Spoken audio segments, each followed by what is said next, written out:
خيانة الوعود، الخيانة اللي ممكن تخليك تفقد الثقة في كل اللي حواليك.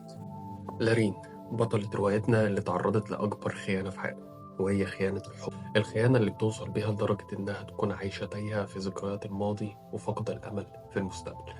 بس القدر كان ليه رأي، وفي وسط التوهان ده بيبدأ يظهر في حياة لارين شخص جديد، وهو آثر، الشخص اللي بيمثل النور في وسط الضلمة، الشخص اللي هيساعدها إن هي تقف مرة تانية وتواجه ألمها. تبدأ لارين معاه رحلة التعافي من الماضي اللي هتقابل فيها تحديات جديدة، هتقابل لحظات ضعف وقوة، تقابل لقاءات ومواقف إنسانية تخليها تحس إن لسه في.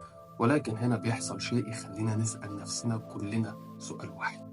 بيحصل هنا للارين الصراع الشهير اللي ما بين القلب والعقل، وهنا كانت لازم تقرر حاجة من الاتنين: يا تفضل في الظلام وذكريات الماضي، أو تكمل الطريق وتفتح قلبها من. وهو ده اللي نعرفه من خلال رواية ما بين الندبات والنبضات للكاتبة ملك وليد، اللي بتحاول من خلال الرواية بتاعتها إن هي ترجع الأمل في البدايات الجديدة لأي حد كان ضحية أي علاقة مؤذية. الرواية هتكون متوفرة إن شاء الله في معرض الكتاب اللي جاي تبع دار نشر اسمها حكاية، واللي هتكون موجودة في صالة واحد جناح ب 68. وبس، أشوفك على خير إن شاء الله في الترشيح اللي جاي.